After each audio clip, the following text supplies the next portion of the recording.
welcome back to Alice Talks Football, and welcome back to another live Manchester United news, transfer news, and update show. Lots going on inside Manchester United today.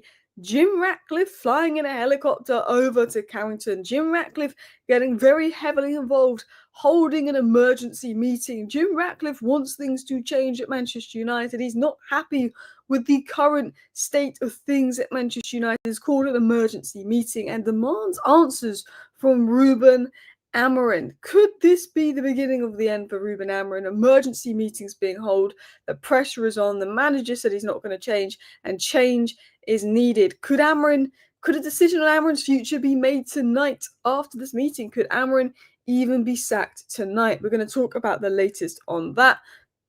We've also got updates around the Old Trafford mood, the leaks, sort of the vibe and mood around Old Trafford, updates on Højlund and his future, Cunha injury latest, plans to involve Shea Lacey, Lemens to start versus Chelsea, updates on Marcus Rashford, a fantastic game. There's also reports coming out that Joshua Zirkzee could be allowed to leave and Barcelona are interested in him. There's actually quite a lot to talk about in regards to the footballing news. A lot coming out on Rashford because he was fantastic yesterday versus Newcastle. Apparently, Barcelona fully intend to bring Rashford on a permanent, which is 26 million.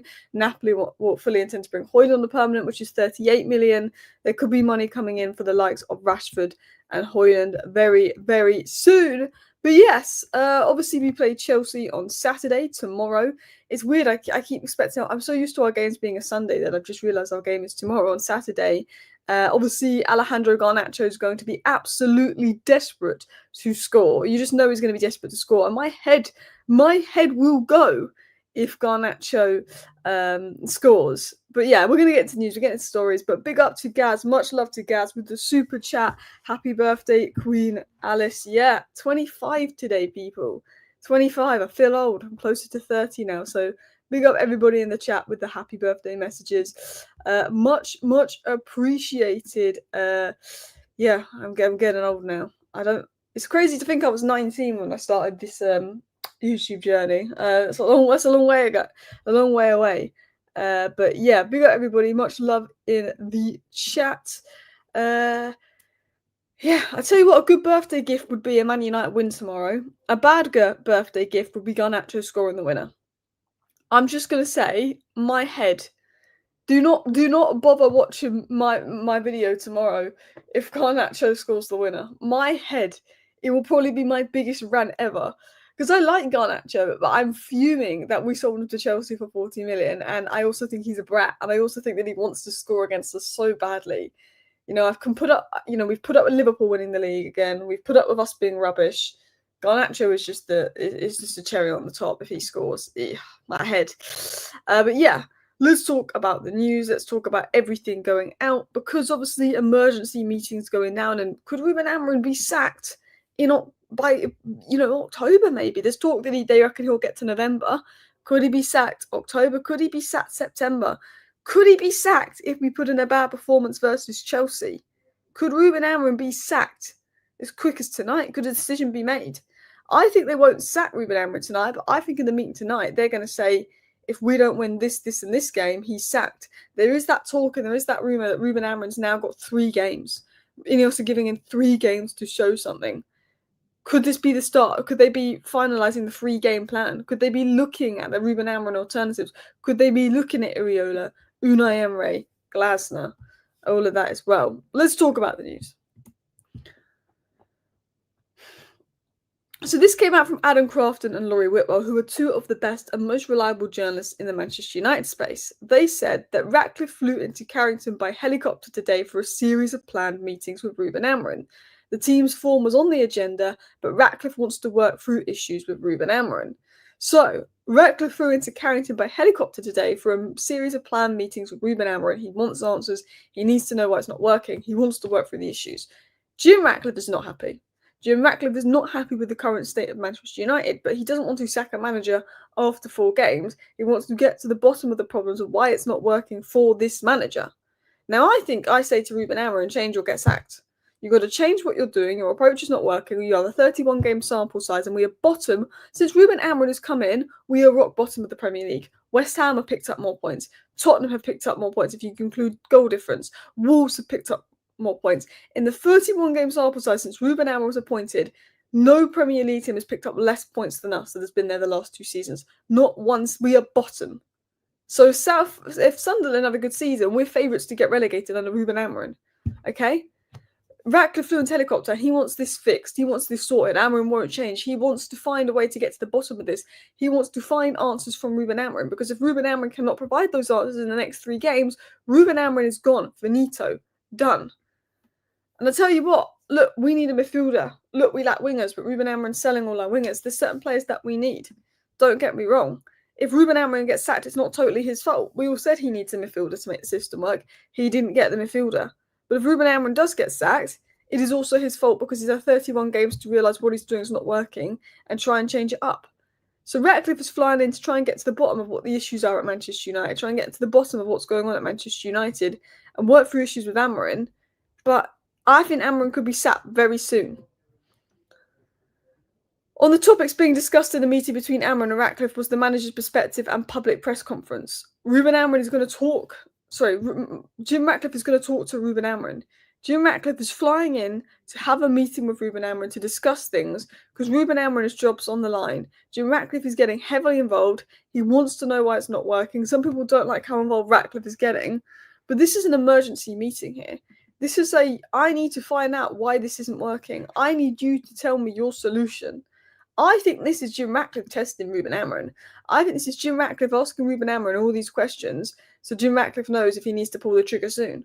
That's what I think it is. I think it's a test. Are you going to change? What is your plan? Why is it not working? Convince me that you can be the guy to change this. Convince me that you deserve time to change this, because the only reasoning for giving Ruben Amorim time is 1, he hasn't got his midfielders, 2, he hasn't got the place-to-play system, and 3, the fact that we're fed up of sacking managers and we haven't seen it out. But Ruben Amorim hasn't given us any reason to see it out. People had a go at me the other day for saying, Alice, you're 5 games into the season, you've turned on Ruben Amorim, but you didn't turn on Ten Hag at all in the second season. Because in Ten Hag's second season, it was bad. It was never as bad as it is right now. It was 8th place bad. It was never 15th place bad. But the reason I gave Ten Hag his full second season was because in his first season, he won the Carabao Cup and came 3rd. The reason I can't give Amorim a full second season is because he came 15th and lost the Europa League final. Had Amorim came 9th and won the Europa League final, I would not be going so in on Amorim right now. But Amorim came 15th, is bottom for points collected since he's come in the door and lost the Europa League final. I gave Ten Hag time. I wasn't Ten Hag out because Ten Hag came 3rd and won a trophy and also won us the FA Cup. That's why I was not Ten Hag out. So, and I'm not saying I'm Amorim out right now. I'm just saying right now I have no confidence in Amorim, and the only reason I'm not Amorim out is because I think it's stupid to sack a manager after 4 games. It's financially irresponsible, and we've got to hope that he can turn it around. If Amorim was saying, you know what, I've got a plan, I'm going to change it up, I'm going to play a 4-3-3, Maino, Bruno, Casemiro, midfield 3, have Bruno further up in his best role, I'm more willing to give Amorim more time. The reason I'm worried about Amorim is because Amorim said I'm not going to change it, which makes me feel like Amorim is just going to get sacked and we're delaying the inevitable. I think we've got a good enough team to be doing a lot better than what we're doing right now. And I do think that Ratcliffe will be testing Ruben Amorim and testing his answers. A lot of people saying sack the manager. A lot of people saying Amorim is the worst manager we've ever had. I'd take Ten Hag back in a heartbeat, and that's saying something. I was Ten Hag out. Ooh, interesting message there from Kim. Jim is not happy about the centre mid in Carlos Baleba, Adam and Anderson need class players. We need a midfielder. Elliot Anderson, Baleba and Wharton would all be top players as well. Amorim's job is looking shaky. Amorim bottom for points since he's come in the door, and yet fans are backing him. Apparently, if you call Amorim out, you're toxic. I know, it's crazy. Look, I think there's, if you think Amorim's the only issue at Manchester United, I can understand people thinking that's toxic, because it's not a case of we sack Amorim and we get instantly better. There's still a lot of player issues, and there's still a lot of reasons why we're not this good. But I do think right now, it's hard to defend Amorim. I don't think it's toxic to be Amorim out when all we've seen is very little from Ruben Amorim. I think you can have the mindset of, look, if we sack Amorim for Iriola, are you confident we get that much better with these current crop of players? No. But I think there's the leniency in the sense of it's not just sacking Amorim. You can sack Amorim, but we're still not going to be amazing until we solve this issue, and this issue. But I think we could be playing a lot better if Amorim changed his approach. The results aren't acceptable. What does Ratcliffe know when it comes to football? And that's what worries me. That's what worries me. Rude for interim. I mean, honestly. Someone said something's wrong with the mic. I don't know. Is the mic playing up? Let me know. No other top club would have based on Amorim just based off last season. If it's at Chelsea, he would have gone. If it's at Tottenham or Liverpool, he would have gone.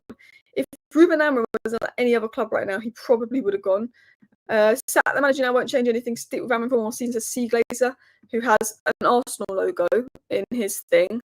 So no wonder he wants to keep Amorim. They don't even want Amorim in Portugal. I think they would take him back to Portugal. I think because Man United's a place where good managers go and become bad. But yeah, I want to talk about Alex's comment because is Sergeant Ratcliffe becoming too involved? Does it fill your confidence? Is he becoming too involved? Stream is glitchy. Mic, don't think it's the mic. Video's crackling. I'm going to quickly refresh. I'll be 10 seconds. I'm going to quickly refresh and see if this helps.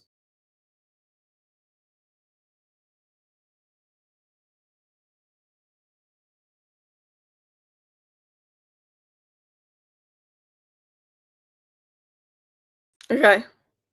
I've refreshed to see if that helps any lag. I don't know. It might be my connection. It might be my connection, not my mic. Everybody at home is working from home today, so there's about 4 people on the internet right now. So that could be why. So hopefully there's no lag. But I wanted to talk about if Sergeant Ratcliffe is getting too involved. But let me know if it's clearer now with the mic. So Romano said this: don't underestimate the involvement of Sergeant Ratcliffe. He wants to know why Manchester United are not performing at the level they should be. People are saying it's lagging. Please don't tell me it's lagging. Please tell me it's better now. So yeah, don't underestimate the involvement of Sergeant Ratcliffe. He wants to know why Manchester United are not performing at the level they should be. Sergeant Ratcliffe is getting very involved. Now, I don't like how involved Sergeant Ratcliffe is getting because he's not a footballing guy and he should be employing footballing people to get involved to make the decisions. I like that he cares. I like that he doesn't like the current state Manchester United are in and he wants Amorim. Sergeant Ratcliffe sacking this person, sacking that person. Sergeant Ratcliffe got rid of Dan Ashworth because Dan Ashworth had questions over if Ruben Amorim was the right man for United. I got inside information on this. I got a very good source and I got very good inside information on this. And I don't claim to get information on many things, but one area I got information on was that the whole reason Dan Ashworth was sacked is because Dan Ashworth was reluctant about bringing in Ruben Amorim to begin with. Dan Ashworth raised the fact that Ruben Amorim plays a very different style, a very different system, is a very different type manager with no Premier League experience. And Dan Ashworth said if we haven't got loads of funds to spend, bringing in Ruben Amorim mid-season is such a change. Dan Ashworth suggested we went for someone with a more similar approach to Ten Hag, someone like Thomas Frank. He never suggested Gareth Southgate. I mean, Gareth Southgate would probably have us playing better right now. He never suggested Gareth Southgate, but Ineos didn't like that Dan Ashworth did not agree on the Ruben Amorim decision, and they sacked him. Dan Ashworth was the only person employed to do the role that he's actually done before, which is director of football, and he got sacked for that because he had suggestions that Thomas Frank might be a better appointment than Ruben Amorim, but because Ruben Amorim was a fancy name winning in Portugal and Thomas Frank was manager of Brentford, they wanted to go for Ruben Amorim. And Dan Ashworth doesn't go for fancy names. Dan Ashworth goes for proven people that he thinks can get the best out of the current players there, and he was sacked for that. Like, that's the situation. My stream, my comments might be lagging behind. Actually, my live stream comments haven't updated, so bear with me a sec. Because it's the live comment section hasn't moved. Let me see if that works.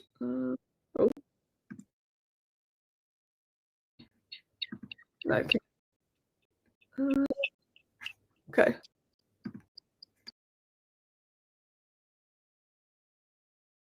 Someone said it's lagging big time and the voice is stuttering. Is it still lagging? Is it? Oh, your sound's coming broken.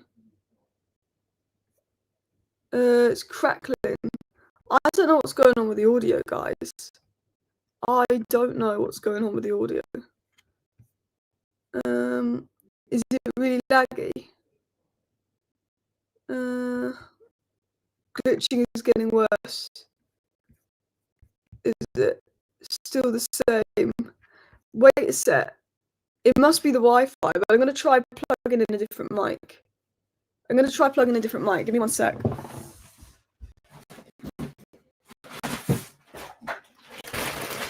I've got my bag of technology. I don't know what it is. It's my birthday today, and the Wi-Fi can't give me a break.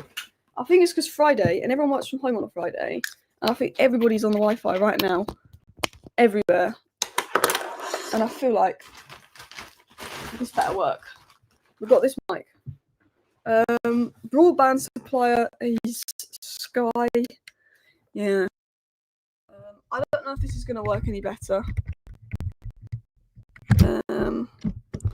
I'm hoping that this sounds better.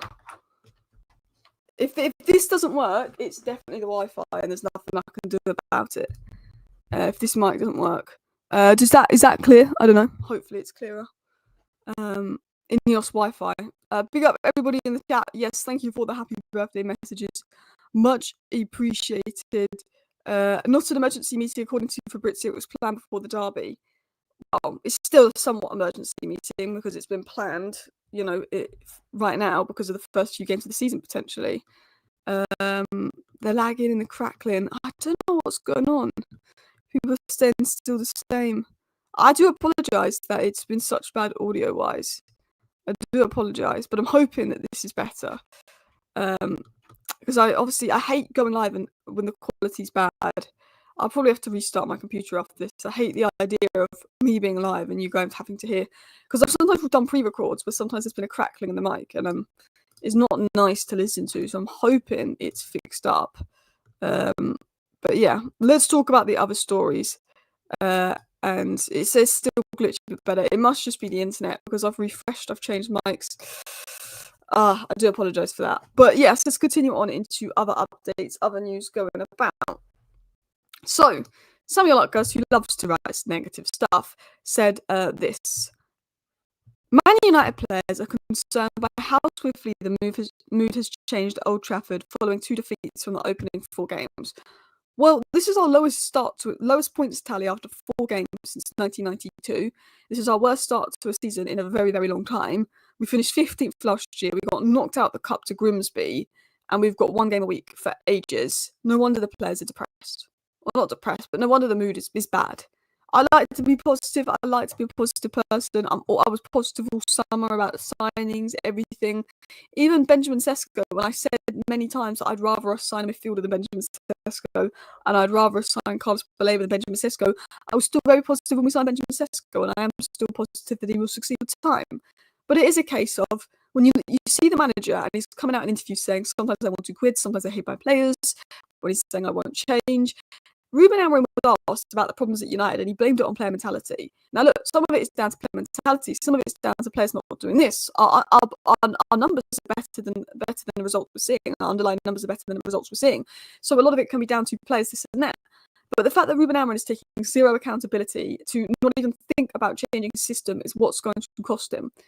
Ruben Amorim can blame player mentality all he wants because that has a part to play. Ruben Amorim can blame player ability all he wants because that's a part to play. He didn't get a midfielder. But Ruben Amorim's tactics also have a part to play. It's not just Amorim's fault. It's not just the players' fault. It's a mixture of things. Because I look at Ruben Amorim and I say the first 20 minutes of every game this season, I think we've played really well under Ruben Amorim.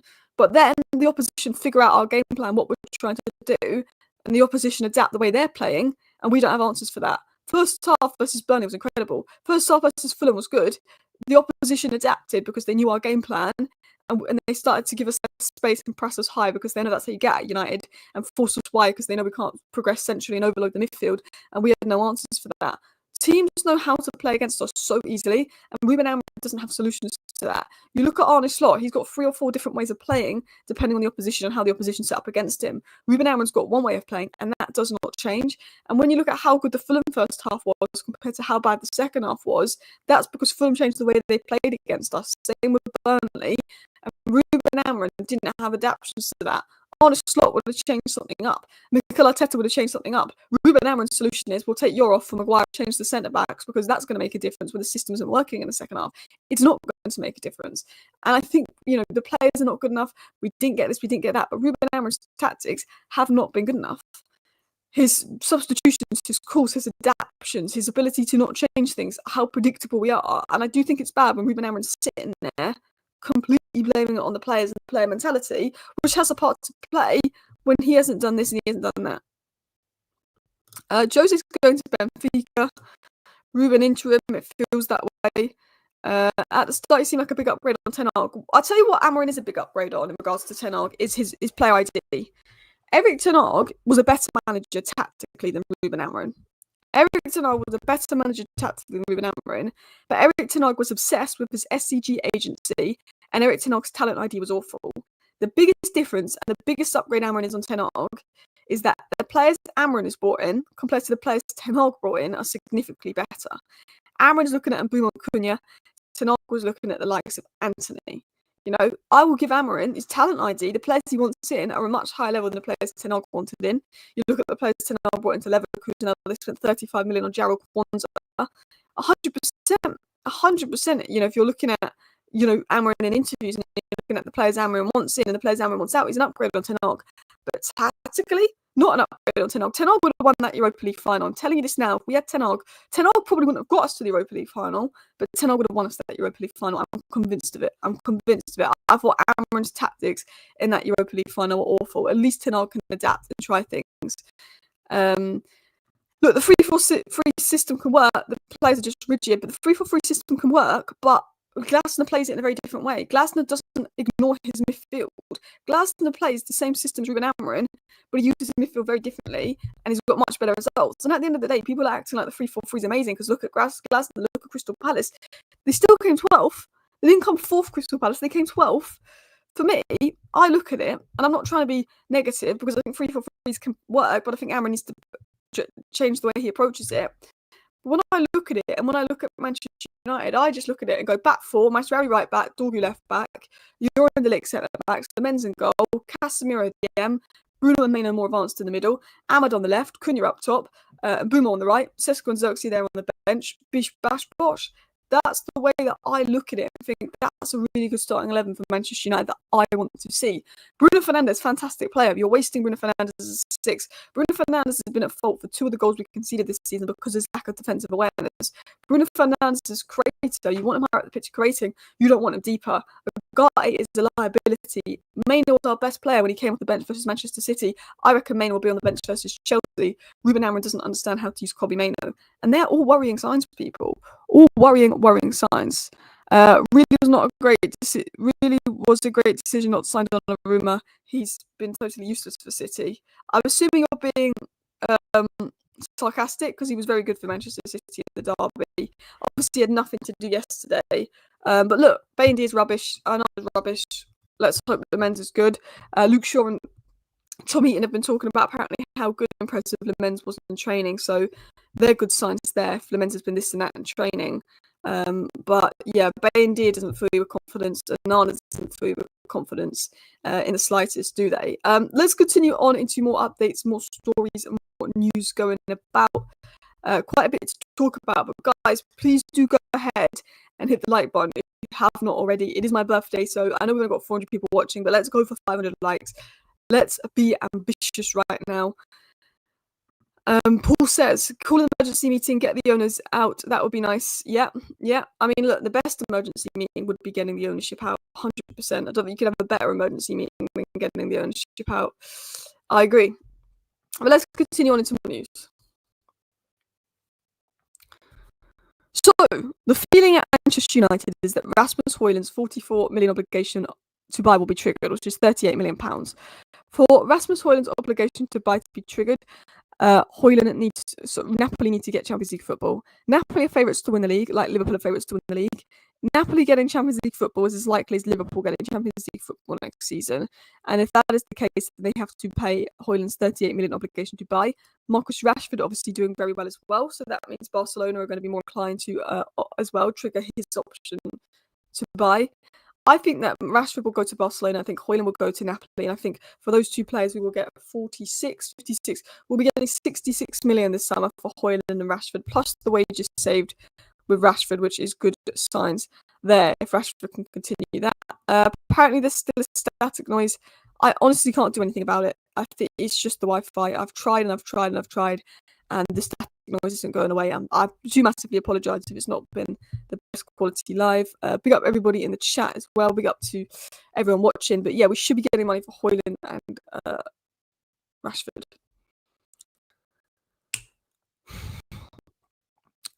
Ben Jacobs provided an interesting update on Matheus Cunha here. He says Cunha has been working with a personal trainer and he's telling people he's ready for the Chelsea game. Let's see if Ruben Amorim agrees. So Cunha has been working with a personal trainer and he's ready for the Chelsea game, but we've got to see if Amorim agrees. Obviously, Amorim doesn't want to rush Cunha back because Mount is injured and we need Cunha fit.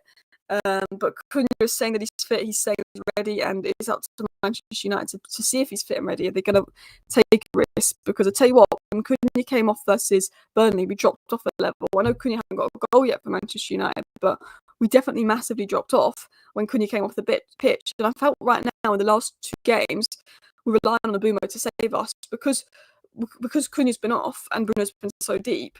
And Mbumo seems to be the saviour. And Mbumo seems to be the one that's the only threat right now. And Mbumo's great, and Mbumo's been class, but he seems to be the only threat right now. So I think it would be really good to have Cunha back. So it's not just let's hope Mbumo bails us out, but we've got 2 players that are threatening. I think that would be good to see. Biggest mistake Man United was letting Ineos in the door. I mean, biggest mistake from Man United was letting the Glazers in the door. That's a much bigger mistake than letting Ineos in the door. Don't get me wrong. I mean, we've made a lot of mistakes, but the biggest mistake is the Glazers. Absolutely biggest mistake is the Glazers that this club has made. And I also think if we were a London owned club, would they've even let the Glazers take us over? I mean, I think the Glazers should never even been able to get Man United the way they did. Screw Ed Woodward. Screw Ed Woodward. I want to talk about youth because there is talk that Shea Lacey could be involved soon. Alex did make a comment here as well. I would have kept Rasmus to compete with Sesko. Same situation, yeah. I mean, maybe Cunha's going to be seen as a more central player, but I think because we're having problems with one young striker, to sell one young striker and bring in another young striker with no one older to learn from, it probably wasn't the best solution. I think it would have been nice to have 2 strikers to pressure off each other. Solly did say that Shea Lacey trained with the first team today and yesterday, with Ruben Amorim impressed with Shea Lacey's performance and the club view him as one of the best talents. There is talk that Shea Lacey could get some first team involvement soon, and if he doesn't, they'll look to send him out on loan. He's been training with the first team, obviously because there's no FA Cup, because there's no Europa League, because we're 1 game a week. The chances of Shea Lacey getting minutes is low, but Shea Lacey could be in and around the squad. Shea Lacey, Sekou Kone, we've seen Fredrickson earlier this season, players that have been in and around the squad that could get opportunities coming up. Le Mans set to start, according to rumours versus Chelsea, and Ben Jacobs did also say on the United Stand YouTube channel that Le Mans is expected to be number 1. Some sources even believe that Le Mans could start and that the players have been super impressed by the levels of Le Mans in training and that it's been better than Bandira and Ananas. So that was positive updates coming in. Fabrizio Romano said that Marcus Rashford apparently said that he wants to stay at Barcelona as long as possible. Rashford said, I have to focus on doing my job, helping the team the way I can. I feel confident that Flick has given me. I knew he was great before I signed, but working with him is a real pleasure. Rashford comes out and says how good it is to work with Hansi Flick. I bet it's a lot nicer working with Hansi Flick than it is working with Ruben Amorim. I hate to be negative, but can you blame him? Ruben Amorim kicked Rashford out. Rashford started 2 Premier League games under Ruben Amorim and scored 3 goals. He only started 2 Premier League games under Amorim and scored 3 goals. Rashford was not the problem. Everyone wants to believe Rashford was the problem because it would make them feel better. Let's blame everything on Marcus Rashford. Rashford was not good enough. Rashford was inconsistent. Rashford wasn't playing the level he should be playing with the wages he was on. But Marcus Rashford was not the problem at Manchester United. I'm going to tell you that for a fact. He was not the problem. So I'm happy he's doing well at Barcelona. And Romano did say that Barcelona are very happy with Rashford. They're very happy with his attitude, his professionalism. And the reports about Barcelona terminating Rashford's loan early were always completely fake. And that Barcelona are very, very happy. So it's good for that. That's positive news. I know a lot of people don't like Marcus Rashford. I know there's some Man United fans that want Marcus Rashford to fail, which is crazy. So they can be right about Rashford. They want them to fail. But all I'm going to say is if you're a Man United fan that wants Rashford to fail, he'll be stuck with us next season. If you don't like Rashford, you should want him to succeed. I like Rashford and I want him to succeed. But if you don't like Rashford, I think you should also want Marcus Rashford to succeed. Because if Marcus Rashford succeeds, then Barcelona will buy him. And it's not an issue next season. Anyway, big up everybody for watching. Thank you for watching today's show. See you next time. Bye.